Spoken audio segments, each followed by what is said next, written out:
ए फूफा, इतना जोर जोर से काहे खजुआव तड़ो?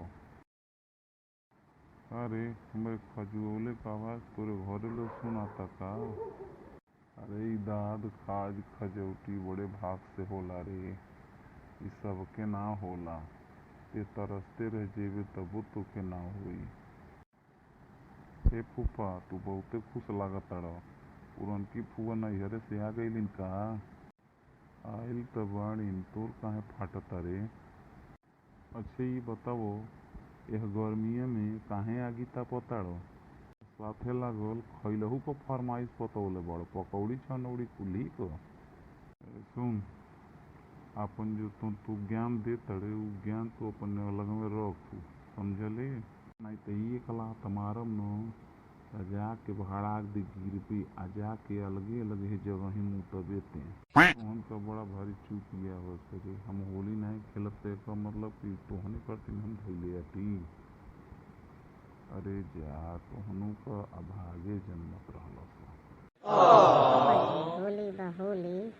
एको अगर रंग का छीटा पड़ गई तो बुझ लिए मारब की जौन बा गली गली घूम घूम तबे जो से मारब न तोर बुआ याद आ जाई है इते जाने लिए। अब बुआ पूछत रही हम तुसे रंग लगवावे करतीन। खुश तो तोर बापो बहुत हुई रे, रंग लगवावे करतीन।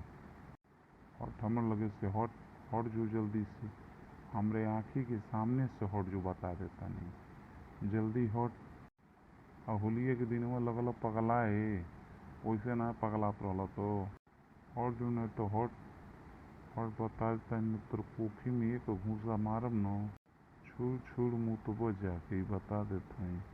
का हो यहाँ लइकवन में का करताड़ा? अरे तुहू सठिया तड़ा लवंडा बना ताड़ा, आके लवंडवन में जौन बा सठिया तड़ा गोड़ टांगे उठावा तड़ा, ये तुहर कार भइल बा बैठल बैठल। अरे बुढ़वन में बैठ, लवंडा बन के लवंडा बना ताड़ा। गैलू ना यहाँ से, अकेले बैठल रही हैं तो ये सारे कुल तो अला हंस, हमें कुन के बुलावे गई रही हैं। हम ही लवंडा बनतानी, जानबू ना पकड़ पकड़ पकड़ी अबू जा पर राह देखो। हम के इंतजारे करतानी। अरे होलियो में नहीं चैन से रह देबू का हमके? अरे सभे लागी चाची तो के करे वरिया ताकी, सभे लागी चाची। अरे सभे लागी चाची तो के करे वरिया ताकी, तका करबू तो कहू न देबू।